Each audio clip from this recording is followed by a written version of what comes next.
የህዝብ ተወካዮች ምክር ቤት ዛሬ ባካሄደው ስብሰባ የውጭ ሀገር ዜጎች የመኖሪያ ቤት ባለቤት የሚሆኑበትን አግባብ ለመደንገግ የወጣውን አዋጅ አጽድቋል። አዋጁ የተመራለት ቋሚ ኮሚቴ የአዋጁ ዋና ትኩረት በመኖሪያ ቤት ብቻ ላይ እንዲሆን ደንግጎ አሻሽሎታል።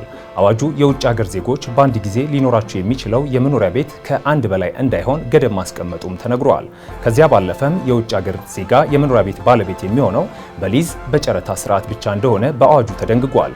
በተጨማሪም ምክር ቤቱ የውጭ ሀገር ስራ ስምሪት ረቂቅ አዋጅን አስመልክቶ የሰው ሀብት ልማት ስራ ስምሪትና ቴክኖሎጂ ጉዳዮች ቋሚ ኮሚቴ ያቀረበውን ሪፖርትና የውሳኔ ሀሳብ መርምሮ አዋጁን አጽድቋል።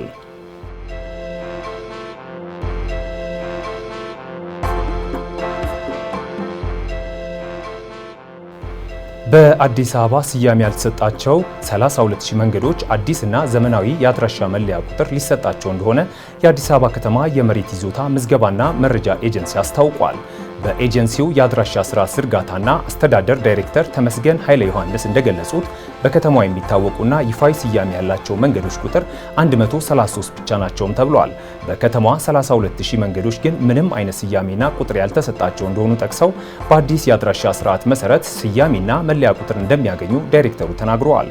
በተጨማሪም ከመንገዶቹ ጋር ትስስር ላላቸው 1 ሚሊዮን ቤቶች አዲስ የቤት ቁጥር እንደሚሰጣቸውም ነው የገለጹት።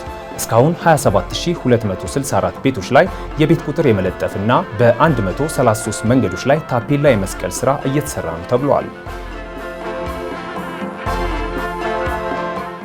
ሳፋሪኮም ኢትዮጵያ የአገልግሎት ፍቃዱን ከተረከበ በ4 ዓመታት ውስጥ 10 ሚሊዮን ደንበኞች ማፍራቱን አስታወቀ። ኩባንያው የቴሌኮምና የዲጂታል ፋይናንስ አገልግሎቶች መሰረተ ልማት ላይ ከ300 ቢሊዮን ብር በላይ ፈሰስ ማድረጉን ገልጿል።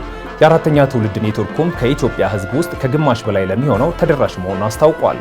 የአገልግሎታቸው ተጠቃሚ ቁጥር በፍጥነት እያደገ መሆኑን የገለጸው ሳፋሪኮም በየቀኑ 31000 አዳዲስ ደንበኞችን እያገኘ ስለመሆኑን ጠቁመዋል።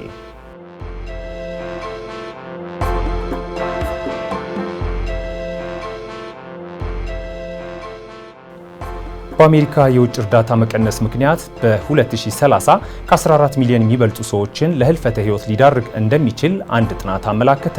ዘላንሴት በተባለው ሳይንሳዊ መጽሔት ላይ በወጣ ጥናት ዶናልድ ትራምፕ አሜሪካ ሰብአዊ እርዳታን በከፍተኛ ሁኔታ ለመቀነስ መወሰኑ አስከፊ ውጤት ይኖራል ተብሎ እንደሚታሰብ ተገልጿል። ይህ አሃዝ ከ5 ዓመት በታች የሆኑ ከ4.5 ሚሊዮን የሚበልጡ ህጻናትን ይጨምራል። ይህም በየዓመቱ ወደ 700 ሺህ የሚጠጉ ተጨማሪ ህጻናት እንዲሞቱ ያደርጋል ተብሏል። ቡድኑ ከ133 ሀገሮች የተገኙ መረጃዎችን ከመረመረ በኋላ በዩኤስኤአይዲ የተደገፉ ፕሮግራሞች ከ2001 እስከ 2021 ባሉት ጊዜ ውስጥ ዝቅተኛ ገቢ ባላቸውና መካከለኛ ገቢ ባላቸው ሀገሮች ውስጥ 91 ሚሊዮን ሰዎችን ህይወት እንዳተረፉ ገምተዋል። ይህም የሟቾች ቁጥር በ15 በመቶ እንዲቀንስ ምክንያት መሆናቸውን አረጋግጠዋል። በኤችአይቪ ኤድስ ምክንያት የሚሞቱ ሰዎች በ74 በመቶ እንዲቀንስ፣ በወባ በሽታ እንዲሁም በሐሩር ክልል በሚከሰቱ በሽታዎች በ51 በመቶ መቀነሱን የተመላከተው።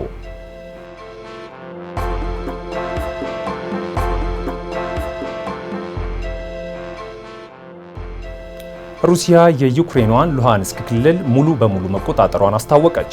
በጦርነቱ ስልታዊ ጠቀሜታ እንዳላት የሚነገርላት ሉሃንስክ ሩሲያ ዩክሬንን ከወረረችበት እንደ አውሮፓውያኑ አቆጣጠር 2022 በኋላ ከያዘቻቸው 4 ክልሎች መካከል አንዷ ነች። ይሁንና ሩሲያ በእነዚህ ጊዜያት ሁሉ የትኛውንም ክልል ሙሉ በሙሉ ሳትቆጣጠር የቆየች ሲሆን በሉሃንስክ ላይ የተገኘው ድል ከ3 ዓመታት በላይ በተሻገረው ጦርነት የመጀመሪያው ስኬት ሆኗልም ተብሏል። በሩሲያ የተሾሙት የክልሉ ገዢ ሊዮኒድ ፓስቼኒክ የሉሃንስክ አካባቢዎች 100 በመቶ በሩሲያ ቁጥጥር ስር መሆናቸውን ቢያረጋግጡም ይህ ዘገባ እስከተጠናከረበት ጊዜ ድረስ በኪየቭ በኩል የተሰጠ ማረጋገጫ የለም ሲል አሶሺየትድ ፕሬስ ዘግቧል።